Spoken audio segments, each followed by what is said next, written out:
로마 제국 시대에 복음을 전하다가 로마에 붙잡혀 밤모섬에 유배를 당했습니다. 그때 하나님께서 요한에게 천사를 보내 속히 일어날 일들을 알게 하셨습니다. 요한은 그때 본 일들을 기록하고 그 기록된 편지를 소아시아 7교회에 회람 형식의 편지로 보냈습니다. 그때 보내진 편지가 바로 우리가 보고 있는 요한계시록입니다. 하나님께서는 주님이 다시 오실 날을 요한계시록에 기록하게 하심으로써 오늘날 교회와 성도들이 악에 굴복한 죄를 회개하고 다시금 깨어나서 영원한 생명을 얻기를 누구보다 원하고 그렇게 우리를 사랑하십니다. 그래서 이 요한계시록은 우리에게 두려움을 주는 책이 아니라 악에게 저항하고 끝까지 하나님을 예배하는 자로 남을 수 있도록 우리의 영적 생활을 돕는 책이 바로 이 요한계시록이라고 할 수 있습니다. 그래서 요한계시록은 하나님의 은혜요 하나님의 사랑이 있는 책이라고 말할 수 있는 겁니다. 오늘은 이 요한계시록을 받아든 5번째 교회인 이 사도교회에 관해서 함께 하나님의 말씀을 나누고자 합니다. 예수님께서는 사도교회에 편지를 보내시면서 자신을 이렇게 소개하고 표현합니다. 오늘 본문에 있는 1절의 앞부분인데요. 우리 거기만 함께 읽어보겠습니다. 화면을 보시면서 읽으면 되겠습니다. 사대교회의 심부름꾼에게 이렇게 써 보내어라. 하나님의 7 영과 7 별을 가지신 분이 말씀하신다. 아멘. 하나님은 이 세상을 창조하실 때 7일 동안 창조하셨습니다. 그리고 7일 동안 창조된 창조물을 보시면서 보시기에 좋았더라 라고 표현을 하셨습니다. 그래서 성경에서 나타내는 숫자 7은 완전함을 나타냅니다. 또한 방금 읽은 본문에 보면 예수님을 하나님의 7 영이라고 소개하는데요. 여기서 말하는 영은 성령님을 말합니다. 7 영이니까요. 성령님의 완전하심을 나타내는 겁니다. 또한 별은요. 교회에 보내진 사자, 교회를 지키는 천사를 말합니다. 그래서 7 천사, 7 별이라고 하는 것은 하나님께서 보내신 교회 사자로서의 완전함을 나타냅니다. 이렇게 완전하신 성령님 그리고 완전하신 천사 이 별을 가지고 계신 분이 누구다라고 말합니까?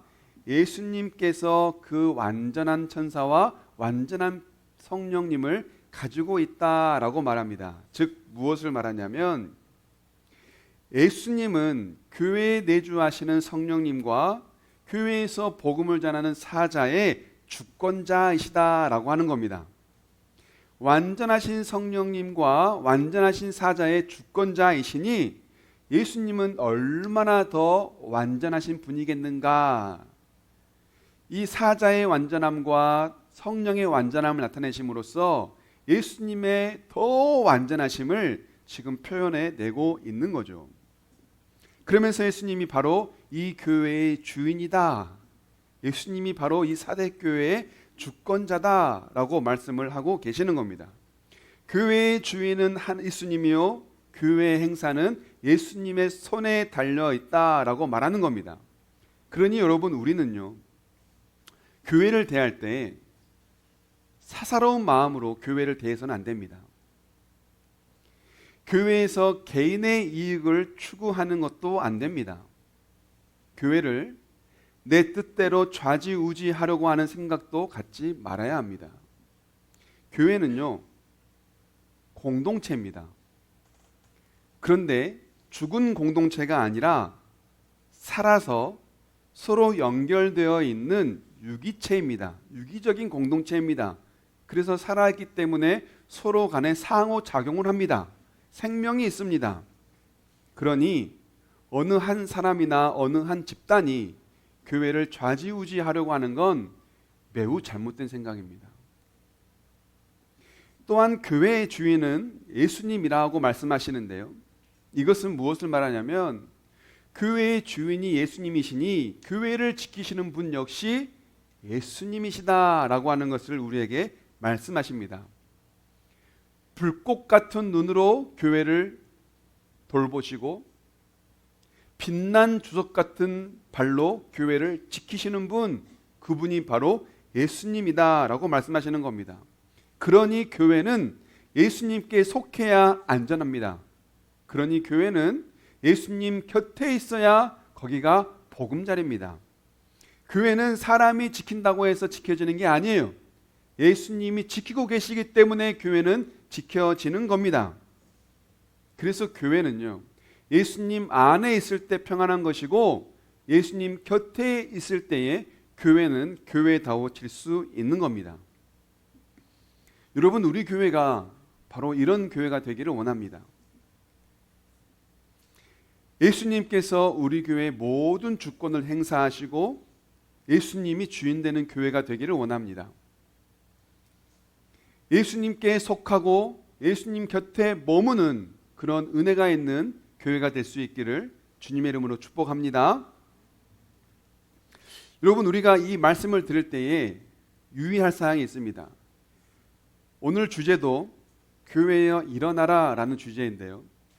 그러다 보니까 개인에 대한 생각을 갖지 않고 이 말씀을 듣는 것도 안 됩니다. 교회는 성도들의 모임이죠. 우리가 교회입니다. 그런데 여러분, 내 개인도 교회입니다. 그러니 교회여 일어나라 라고 하는 이 말씀은 교회 공동체에 주시는 말씀이기도 하지만 내 개인에게 주시는 말씀이기도 해요. 우리 깃들이는 교회, 광주에 있는 교회, 대한민국 온 열방에 있는 교회에 주시는 말씀이기도 하지만 가장 소수한 교회, 가장 작은 교회인 내 자신, 그리고 우리 가정, 여기에 주시는 말씀이다라는 마음을 가지고 함께 하나님의 말씀을 경청하시면 좋겠습니다. 이렇듯 교회의 주권자이신 예수님께서 이제 사대교회에게 말씀을 하시는데요. 오늘 본문에 있는 1절의 뒷부분입니다. 하반절만 우리 화면 보시면서 함께 읽어봅시다. 시작. 나는 내 행위를 안다. 너는 살아있다는 이름은 있으나 실상은 죽은 것이다. 아멘. 예수님께서 말씀하세요. 사대교회의 행위를 안다라고 말씀합니다. 예수님은 교회의 주권자이시고 교회의 주인이시니 불꽃 같은 눈동자로 지켜보고 계시니 당연히 교회의 모든 행위를 다 아십니다. 그런데 예수님이 아시는 바가 뭡니까? 너는 살아있다는 이름은 있지만 사실은 죽었다는 걸 나는 안다는 겁니다. 사대교회의 속을 안다는 거예요. 10길 물속은 알아도 한 길 사람 속은 모른다고 하지만 예수님은요, 10사람 속도 아시고 100사람 속도 아시고 1000사람 속도 아셔서 교회의 모든 구석구석을 다 아신다는 거예요. 그래서 그들의 행위가 죽었는지 살았는지를 다 알고 계신다는 겁니다. 사대교회가 매주 행사가 많고 매년 몇백 명씩 전도가 되고 시끌벅적 붐비고 커다란 성전에 많은 사람들이 모이는 그렇게 이름 있는 교회, 유명한 교회, 그런 유명한 교회일지라도 그 속이 어떤 교회인지를 예수님이 다 아신다는 거예요. 소문난 잔치에 먹을 것 없다는 말처럼 사대교회는요, 유명은 하나 이름은 있으나, 살았다는 이름은 있으나, 유명한 이름은 있으나 신앙이 없고 복음이 없고 죽은 교회다라고 지금 예수님께서 말씀하시는 겁니다. 여기서 죽었다는 것은요, 육체가 죽었다, 정신이 죽었다, 영혼이 죽었다. 우리는 죽었다는 것을 이렇게 표현할 수 있겠잖아요. 여기서 말하는 죽음은 무엇의 죽음을 말하는 걸까요? 육체의 죽음입니까? 정신의 죽음입니까? 아닙니다. 바로 영혼의 죽음입니다. 사대교회가 죽었다라고 하는 것은 하나님과의 관계가 단절됐다라는 거예요. 여러분, 교회인데 말씀이 있고 찬양이 있고 기도가 있고 성도들의 모임이 있는 교회인데 하나님과의 관계가 단절되고 있다. 끊어지고 있다. 도로가 점점점 하나님께로 가는 길이 점점점 좁아지고 있다. 그 맥이 막히고 있다. 욕심으로 막히고 죄로 막히고 타락으로 막히고 우상 숭배로 막히고 다툼으로 막히고 이간질로 막히고 막혀 있다는 거예요. 점점 막혀져서 이제는 끊어질 지경에 놓여 있다라고 말씀하는 겁니다. 이름은 있으나, 사대교회가 이름은 있으나 하나님께서 봤을 때, 아니 세상이 봤을 때 이름은 있으나 유명한 교회이나 하나님이 막상 보니 죽어있는 교회다라고 말씀하시는 거예요. 오늘 본문에 있는 2절에 보면요, 이 사대교회의 죽은 상태를 우리에게 말씀하고 있습니다. 내 행위에 온전한 것을 찾지 못하였노니, 온전한 행위를 찾지 못했다라고 말하는 겁니다. 사대교회가 화려한 행위는 있고 화려한 행사는 하고 화려한 겉모습은 가졌지만 속으로는 온전하지 못하다라고 하는 거예요.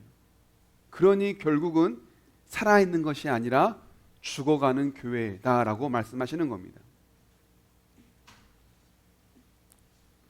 죽어가는 교회, 외모는 살아있지만 속은 죽어가는 교회, 어떤 교회를 말하는 걸까요? 신약 성경에 보면 사도 바울이 에베소 교회를 목회하고 있는 디모데에게 편지를 보냅니다. 그게 바로 디모데 전후서인데요. 에베소 교회에서 목회를 하고 있는 디모데에게 편지를 보내면서 교회 내에 힘이 없는 연약한 성도들을 어떻게 보살펴야 하는지를 편지로서 가르칩니다. 특별히 교회 안에 있는 연약한 과부, 일찍 남편을 여의고 혼자 생활을 하고 있는 그 과부에 대해서 어떻게 보살펴야 하는지를 말씀하는데요. 디모데전서 5장 6절입니다. 우리 함께 읽어봅니다. 시작. 향락에 빠져서 사는 과부는 살아있으나 죽은 것입니다. 당시 교회의 역할은 고아, 나그네, 과부와 같이 땅이 없어서 경제적 생활을 할 수 없는 힘든 사람들을 돌보는 역할을 했었습니다. 그게 바로 교회의 사명 중 하나였어요. 특별히 그렇게 사회적 약자들을 돌봐야 했었는데요. 그렇게 돌보는 중에도 예의주시해서 지켜봐야 될 사람들이 있었습니다. 바로 누구냐면 돌봐야 될 자들인데 영적으로 죽어있는 자들, 향락에 빠져 사는 자들을 돌봐야 했습니다. 어떻게 돌봐야 될까요? 경제적으로 어려우니까 경제적으로 도움만 주면 그게 돌보는 걸까요? 그렇지 않아요. 그들이 더 이상 향락에 빠져 살지 않도록 하나님의 품으로 돌아올 수 있도록 그들에게 복음을 끊임없이 제시하고 하나님을 소개하고 그들을 위해 기도하고 끝까지 그들을 섬겨야 했던 겁니다. 왜냐하면 향락에 빠지는 것은 살아있으나 죽은 것이기 때문에 그렇습니다. 교회는요, 그렇게 죽어가는 성도들을 돌봐야 하는 곳이에요. 육체적으로 병드는 것만 돌보는 것이 아니라, 정신적으로 병든 것만 돌보는 것이 아니라 영적으로 하나님과 관계가 단절되고 있다면 그들을 돌봐야 하는 곳이 바로 교회인 겁니다. 그 역할을 하는 것이 목회자인 것이고 바로 나무지기인 것이고 교회 학교 선생님 아니겠어요? 그렇다고 해서 이분들만 그거 하나요? 아니에요. 모두가 다 서로를 돌보며 서로를 위해서 기도하는 겁니다. 그러니 여러분, 예배 나오세요, 기도합시다, 이거 잔소리로 생각하지 마세요. 그렇게 말해줄 수 있는 사람이 있다는 게 감사한 거예요. 여러분들이 교회에 마저 안 다니면요, 그런 말해줄 사람이 없어요. 교회를 떠나버리면요, 그렇게 말해줄 사람들이 아무도 없습니다. 교회에 있기 때문에 기도하지 않을 때 기도합시다. 교회에 있기 때문에 예배 나오지 않으면 예배 나오세요라고 말할 수 있는 사람이 있는 겁니다. 그마저도 없다면 여러분, 우리의 인생이 어떻게 되겠어요? 하나님과 관계가 완전하게 끊어지는 거예요. 하나님과 관계가 완전히 끊어지면 죽는 겁니다, 여러분. 살아도 사는 게 아니에요. 육체는 살았지만 영혼은 죽은 겁니다. 그래서 오늘의 말씀처럼 살았으나 죽은 자가 되고 마는 거예요. 그런 여러분, 교회에 몸붙이고 교회에 적을 두고 누군가가 기도하자라고 말해주면 감사하다. 누군가가 예배드리자라고 말해주면 감사하다. 그래도 나를 생각하시는구나. 그래도 나를 기억하고 있으시구나 라고 생각을 해야 되는 겁니다. 향락에 빠져있는 이 과부가 바로 살았으나 죽은 자라고 말하는데요, 여러분, 향락에 빠지는 게 뭡니까? 바로 쾌락입니다. 쾌락이 뭡니까? 내가 추구하는 번뜩이고 나를 자극시키는 그런 모든 요소들이 다 쾌락입니다. 쾌락의 종류가 뭐가 있습니까? 돈이 주는 쾌락이 있습니다. 유흥이 주는 쾌락이 있습니다. 술과 마약이 주는 쾌락이 있습니다. 도박이 주는 쾌락이 있습니다. 여러분, 술과 유흥, 마약과 도박, 나에게 될 때는 더 정밀하게 돼야 돼요. 나는 마약 안 해, 나는 술 안 먹어, 난 도박 안 해, 난 유흥 안 해 라고 해서 나와 상관없다고 생각하지 마세요. 그런 비슷한 종류가 우리에게 있을 수 있습니다. 향락에 빠진다는 것은 결국 자기 마음대로 사는 것이기 때문에 하나님과 관계가 단절되는 겁니다. 죽은 겁니다. 여러분, 교회는 헬스장이 아니에요. 헬스장 다녀보신 분들 아시죠? 헬스장에 가면 가장 먼저 하는 게 뭡니까? 헬스복으로 갈아입죠. 그리고 운동 끝나면 어떻게 합니까? 헬스복 벗고 평상복으로 올레복 갈아입고 나오죠. 교회에 올 때 교회 옷 입고 교회에 나갈 때 올레옷 갈아입는 그런 헬스장이 아니라는 거예요. 예수님은 우리가 원래 어떤 옷을 입고 사는지 다 아세요. 사대교회의 속을 아는 것처럼 내가 원래 어떤 옷을 입고 사는지 예수님이 다 아신다는 거예요. 교회 옷 따로 입고 일터 옷 따로 입고 가정에서 입는 옷 따로 입고 향락 즐길 때 입는 옷 따로 있는 거 아니에요. 예수님은 다 아신다는 거예요. 우리가 원래 어떤 모습을 지니고 있는지를 다 아신다는 말씀인 겁니다. 그렇기 때문에 여러분, 우리는 어떤 자가 되어야 됩니까? 살아있는 자가 되어야 됩니다. 죽었으나 사는 자가 아니라 진짜로 살아있는 자가 되어야 됩니다. 우리 옆에 있는 분들에게 이렇게 인사합시다. 살아있는 자가 됩시다. 예수님께서 이제 그 살아있는 자가 될 수 있는 방법을 우리에게 가르쳐 주세요. 얼마나 친절합니까, 여러분? 방법도 가르쳐 주시잖아요. 그러면 방법을 따라하면 돼요. 오늘 본문에 있는 2절부터 3절인데요. 우리 함께 읽어봅시다. 시작. 깨어나라. 그리고 아직 남아있지만 막 죽어가는 자들을 굳건하게 하여라. 나는 내 행위가 나의 하나님 앞에서 완전하다고는 생각하지 않는다. 그러므로 내가 그 가르침을 어떻게 받고 어떻게 들었는지를 되새겨서 굳게 지키고 회개하여라. 만일 내가 깨어있지 않으면 내가 도둑같이 올 것인데 어느 때에 내가 내게 올지를 너는 알지 못한다. 아멘. 깨어나라. 예수님께서 말씀하세요. 살아있는 자가 되기 위해서 깨어나라. 깨어나라고 말씀하시는 겁니다. 이 사대라고 하는 도시는요, 절벽 위에 건설된 도시였습니다.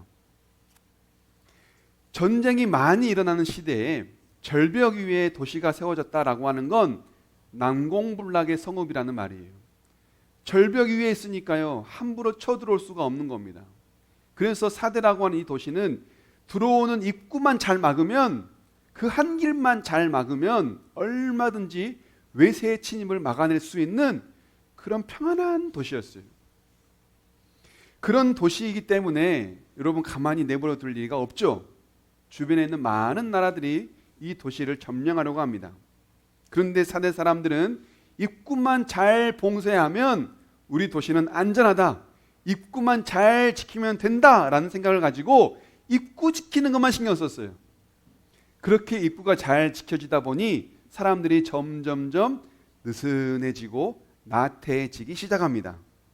그렇게 느슨해지고 나태해진 틈을 타서 이 절벽 위에 세워진 난공불락의 도시인 사대를 점령한 왕이 딱 2명 있었습니다. 바로 누구냐면 페르시아의 왕 고레스, 그리고 마케도니아 왕 알렉산더, 이 2 왕입니다. 이 2 왕이요, 똑같은 방법으로 이 사대라고 하는 도시를 점령합니다.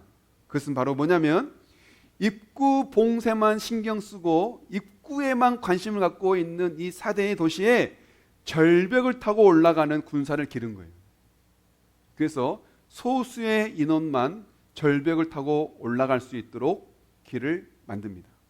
그렇게 해서 도시가 잠든 사이 모두가 다 입구만 지키고 사방을 열어둔 채 잠든 사이 그 틈을 타서 이 사대를 점령하고 성문을 열어버립니다. 결국 이 도시가 그렇게 해서 2번의 함락을 경험하죠. 이러한 역사적인 경험을 가지고 있는 사대이기 때문에 예수님께서 말씀하시는 거예요. 뭐라고요? 깨어나라.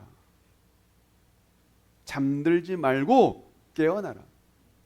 육체가 잠들면 외세의 침략을 막을 수 없듯이 영혼이 잠들면 악의 침략을 막을 수 없다. 그러니 어떻게 하라? 깨어나라.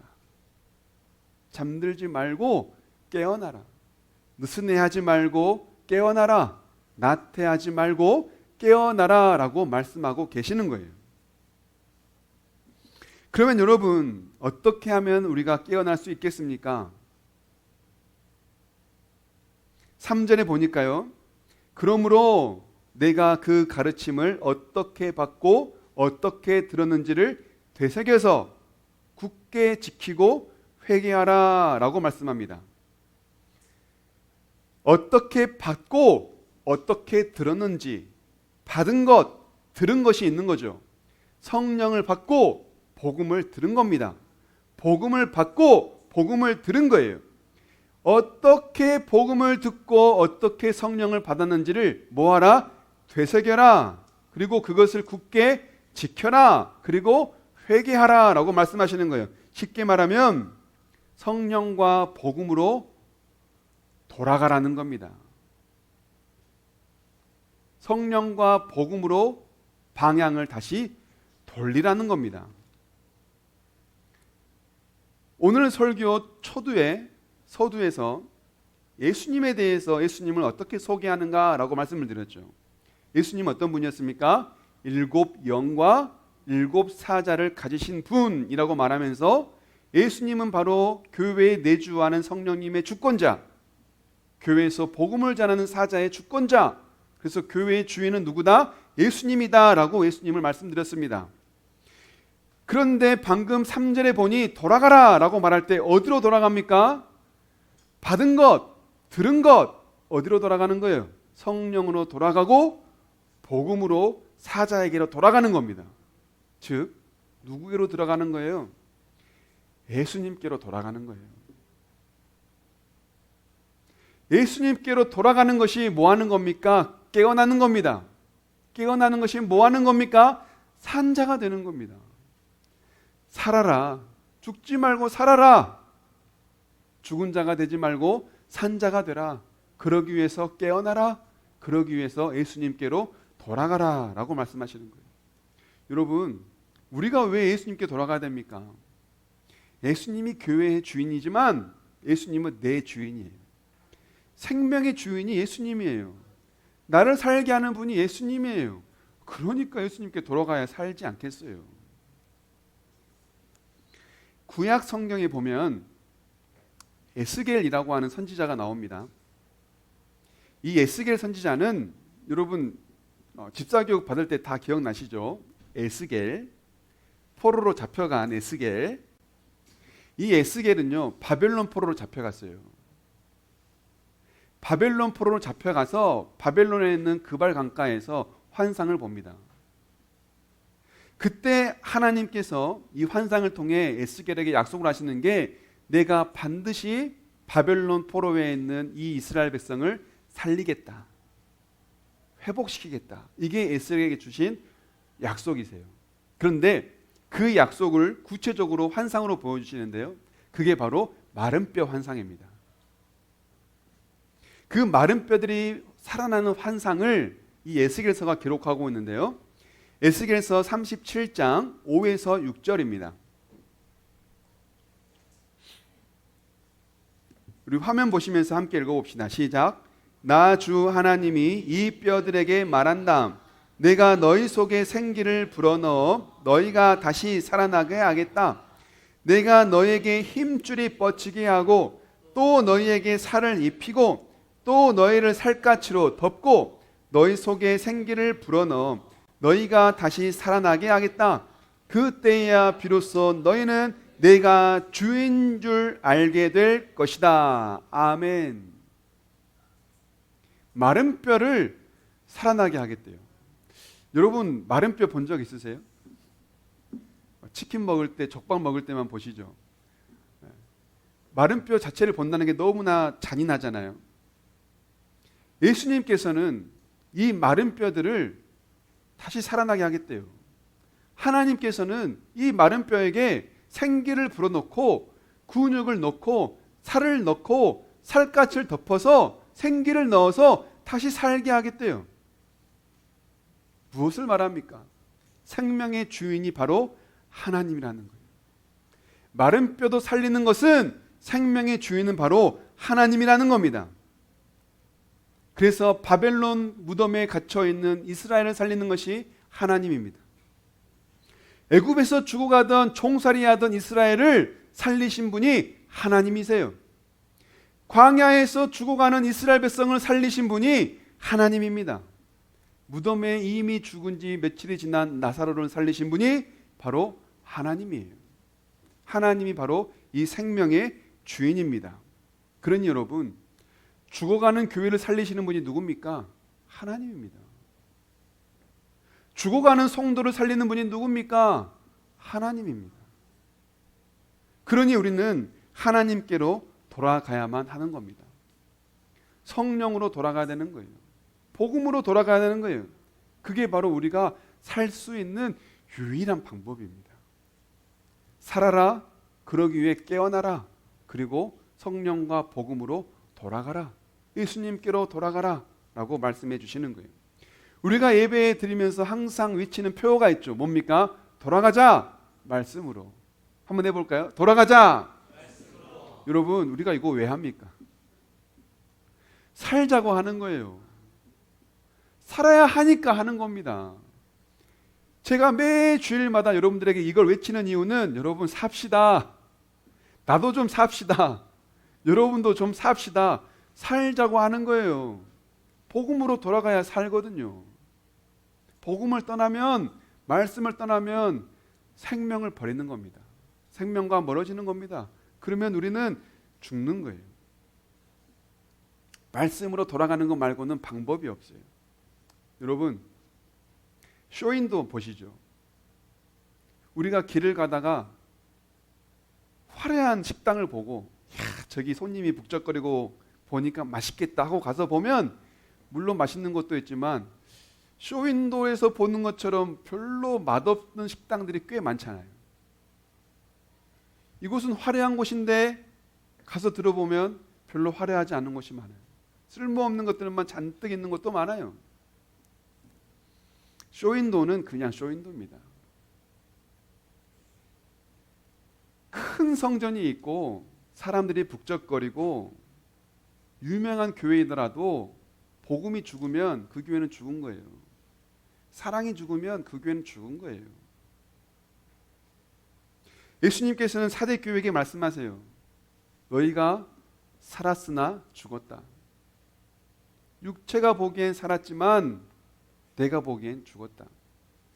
세상이 보기에는 살았지만 내가 보기엔 죽었다.